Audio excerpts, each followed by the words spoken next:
Hey, hi, hello. My name is Emily, and thanks so much for hanging out with us on the Today Needs You podcast. This is where we have the chance to chat about all the things, from feelings and friendships to our favorite sneakers and our favorite Bible verses. We're going to tackle it all. I'm super pumped about today's episode, so let's dive in together. There is so much to talk about comparison. It can be overwhelming, so we're going to focus today together just on a few things that are high level, big picture, but that can hopefully help you in specific situations that people have shared with me to help me navigate comparison, because feeling jealous of someone else, or like you are less valuable than someone else, or sometimes even like feeling like you're better than someone else.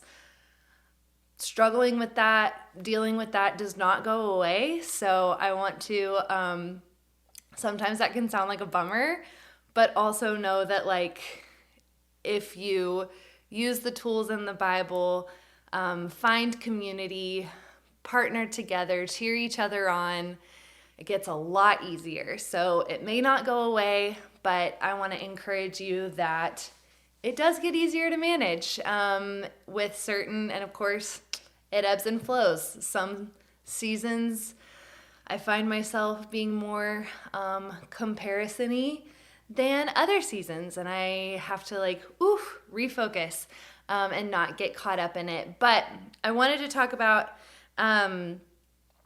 I love finding how things that are going on around us can oftentimes come back to scripture, come back to what's in the Bible.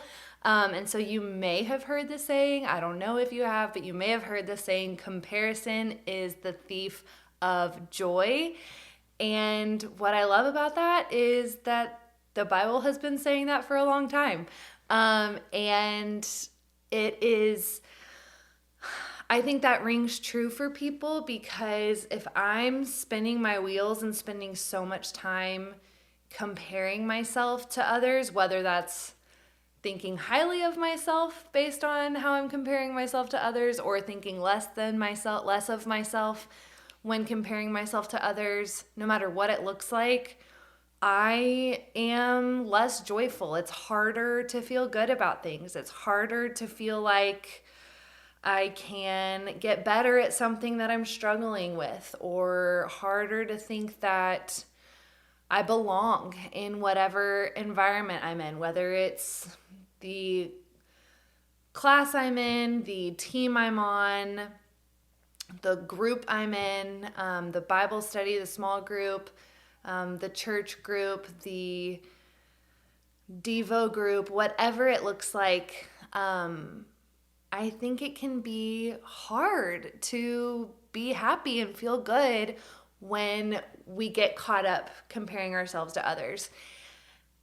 I don't know if you're anything like me, but whenever I see something talk about what not to do, I'm like, okay, what do I do instead? How do I not do something? That is sometimes really hard for my brain.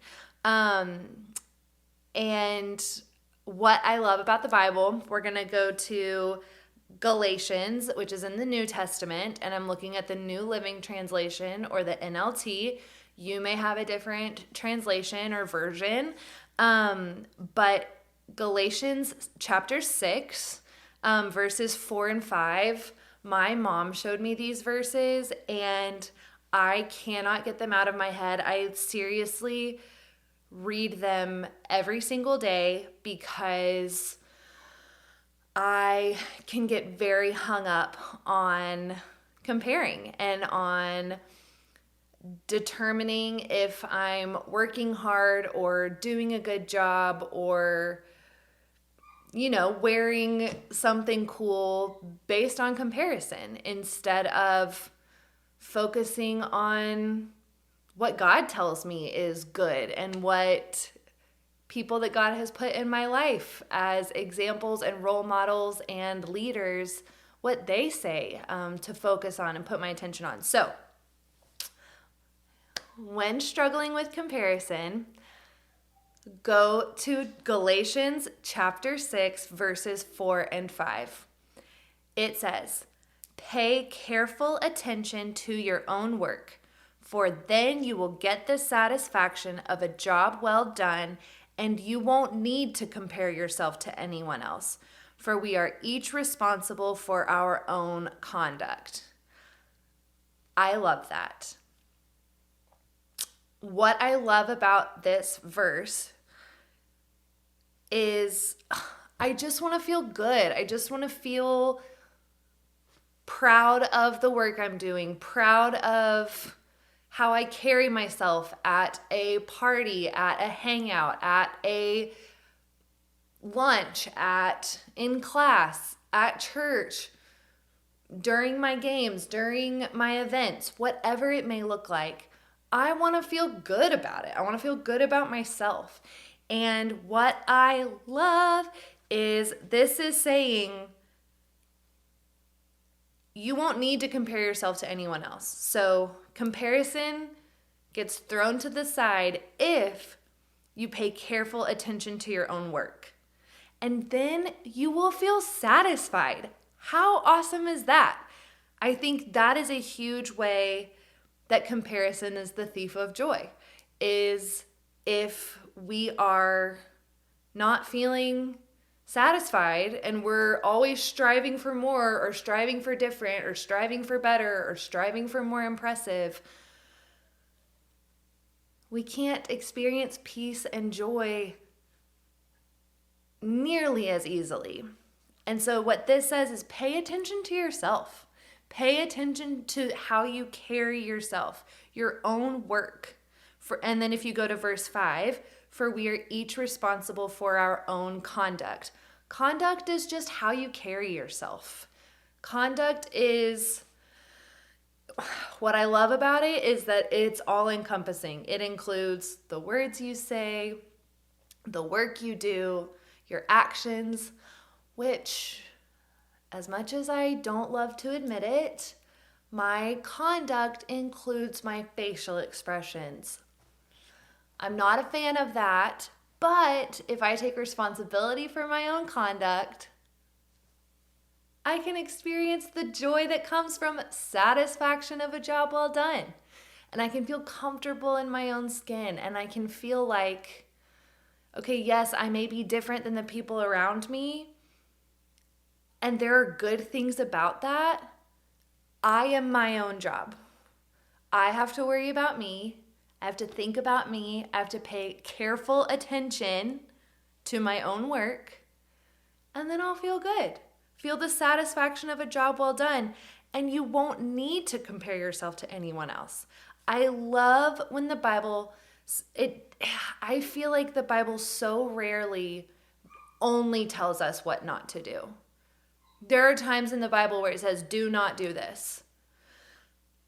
A lot of times it's paired with what to do instead. So how do I not compare myself to others? Oh, I pay careful attention to my own work. And then I get the satisfaction of a job well done. I just think that's so cool.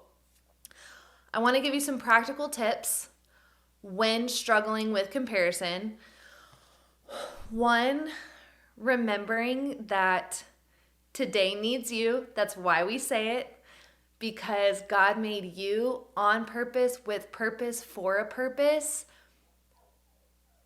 and you matter, and today needs you. That is true of every single person. So remind yourself of that. Write it on your mirror with dry erase marker and parent permission, but write it on your mirror. Today needs you. Read verses like Galatians 6, 4, and 5. You may have your own. I also love reading the Psalms where it talks about how God designed each and every one of us and knows and cares for each and every one of us so, so deeply. Also, sometimes we look to examples of people and learn from them. So you can also kind of like pivot from comparison of like, oh, I wish I had that. I wish I had that. I wish I were more like that. And say like, oh, what is it about that I like? What am I drawn to in this person that makes me wish I were more like them? And then channel it into who you are and mix and match. Be like, oh, I really love the clothes this person is wearing. How can I make that my own? Or I'm going to use one piece of their outfit as a starting point and then build an outfit around it. Whenever you're impressed by someone, let yourself be impressed and then peel back the layers of why do I like that? Why am I drawn to that? Why do I see that and think highly of it? And apply it to yourself. Peel back the layers and be like, oh, it's because she's kind. It's because she's encouraging. It's because this person works really hard at what they're doing or has relationships that look like they're doing really well. Whatever that may look like. And also, I think when it comes to fitting in, temptations, body image, popularity, whatever the topic may be where you're struggling with comparison, I want you to know that it's not wrong. It's hard, and I'm sorry, and it's real, and the feelings are so, so real. And that is why we can come to the Bible and know, okay, I have value, I have purpose, I matter, just like everyone around me has value, has purpose, and matters. And I can lean in to who God made me to be, to the things that make me excited, to the things that I care about, to the things that I want to get up and do something about, to the things that make me laugh, to the things that make me feel connected to other people, to the things that I love. Whatever those things are, lean in and know that there are pieces of you that relate to a lot of other people. But when all the pieces come together, only you are you. And when you get caught comparing, remind yourself that today needs you. And go back to Galatians 6, 4, and 5 and remember, okay, I can focus on my own work, on my own conduct, what is my responsibility, and that will fill plenty of my brain. There will not be nearly enough room for me to get caught up comparing myself to others. And I will get the satisfaction of a job well done. Thanks so much for listening while we're just getting started. If you want to stay plugged into this community, like, subscribe, and let us know what you'd like to hear more about, who you would like to hear from by shooting us an email at info@allthethings.community.